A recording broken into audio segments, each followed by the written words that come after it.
Great Expectations by Charles Dickens, Chapter 43. Why should I pause to ask how much of my shrinking from Provis might be traced to Estella? Why should I loiter on my road to compare the state of mind in which I had tried to rid myself of the stain of the prison before meeting her at the coach office, with a state of mind in which I now reflected on the abyss between Estella in her pride and beauty and the returned transport whom I harbored? The road would be none the smoother for it, the end would be none the better for it. He would not be helped, nor I extenuated. A new fear had been engendered in my mind by his narrative, or rather his narrative had given form and purpose to the fear that was already there. If Compeyson were alive and should discover his return, I could hardly doubt the consequence. That Compeyson stood in mortal fear of him, neither of the two could know much better than I, and that any such man as that man had been described to be would hesitate to release himself for good from a dreaded enemy by the safe means of becoming an informer, was scarcely to be imagined. Never had I breathed, and never would I breathe, or so I resolved, a word of Estella to Provis. But I said to Herbert that, before I could go abroad, I must see both Estella and Miss Havisham. This was when we were left alone on the night of the day when Provis told us his story. I resolved to go out to Richmond next day, and I went. On my presenting myself at Mrs. Branley's, Estella's maid was called to tell that Estella had gone into the country. Where? To Satis House, as usual. Not as usual, I said, for she had never yet gone there without me. When was she coming back? There was an air of reservation in the answer which increased my perplexity, and the answer was that her maid believed she was only coming back at all for a little while. I could make nothing of this, except that it was meant that I should make nothing of it, and I went home again in complete discomfiture. Another night consultation with Herbert after Provis was gone home, I always took him home and always looked well about me, led us to the conclusion that nothing should be said about going abroad until I came back from Miss Havisham's. In the meantime, Herbert and I were to consider separately what it would be best to say, whether we should devise any pretense of being afraid that he was under suspicious observation, or whether I, who had never yet been abroad, should propose an expedition. We both knew that I had but to propose anything and he would consent. We agreed that his remaining many days in his present hazard was not to be thought of.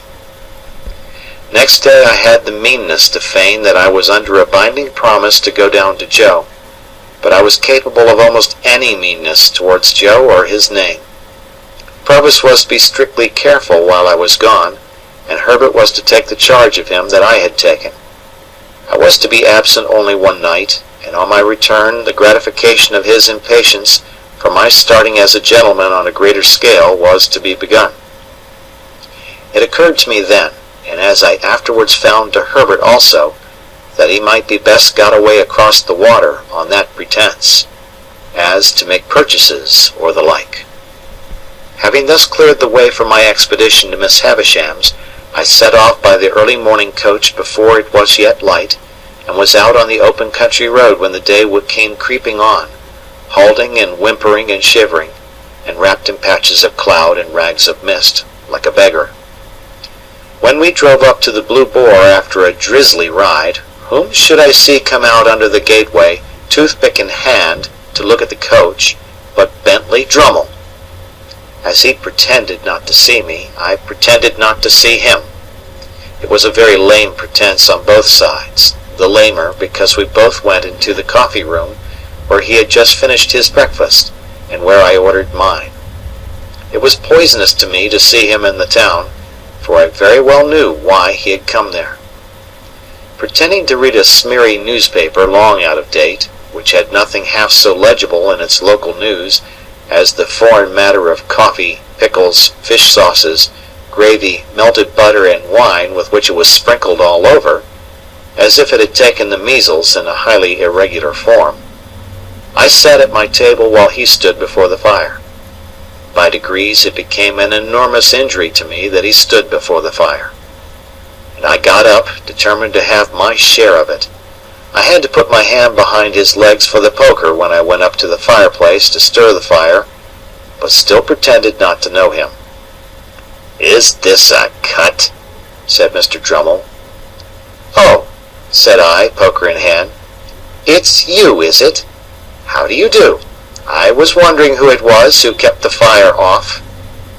With that I poked tremendously, and having done so, planted myself side by side with Mr. Drummle, my shoulders squared and my back to the fire. "You have just come down," said Mr. Drummle, edging me a little away with his shoulder. "Yes," said I, edging him a little away with my shoulder. "Beastly place," said Drummle. "You're part of the country, I think." "Yes," I assented. "I am told it's very like your Shropshire." "Not in the least like it," said Drummle.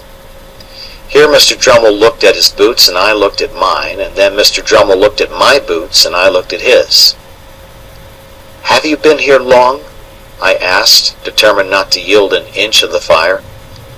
"Long enough to be tired of it," returned Drummle, pretending to yawn, but equally determined. "Do you stay here long?" "Can't say," answered Mr. Drummle. "Do you?" "Can't say," said I. I felt here, through a ting in my blood, that if Mr. Drummle's shoulder had claimed another hair's breadth of room, I should have jerked him into the window. Equally, that if my own shoulder had urged a similar claim, Mr. Drummle would have jerked me into the nearest box. He whistled a little. So did I. "Large tract of marshes about here, I believe," said Drummle. "Yes, what of that?" said I. Mr. Drummle looked at me and then at my boots and said, "Ho!" and laughed. "Are you amused, Mr. Drummle?" "No," said he, "not particularly. I'm going out for a ride in the saddle.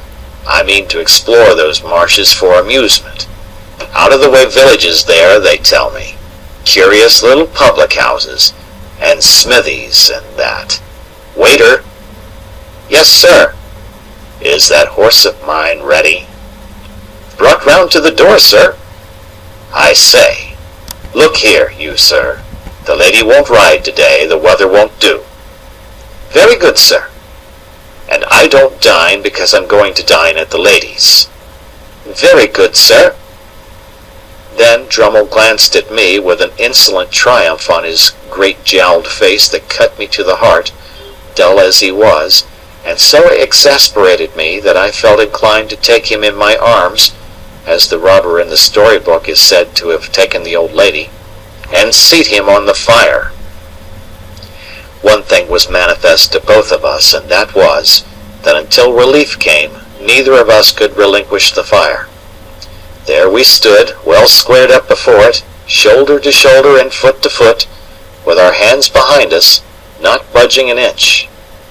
The horse was visible outside in the drizzle at the door. My breakfast was put on the table. Drummle's was cleared away. The waiter invited me to begin. I nodded. We both stood our ground. "Have you been to the grove since?" said Drummle. "No," said I.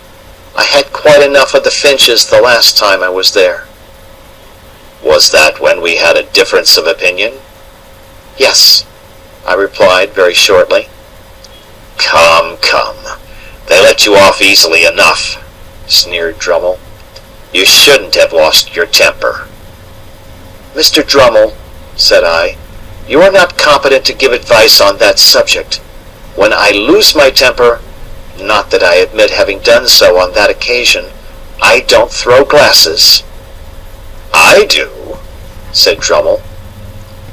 After glancing at him once or twice in an increased state of smoldering ferocity, I said, "Mr. Drummle, I did not seek this conversation, and I don't think it an agreeable one."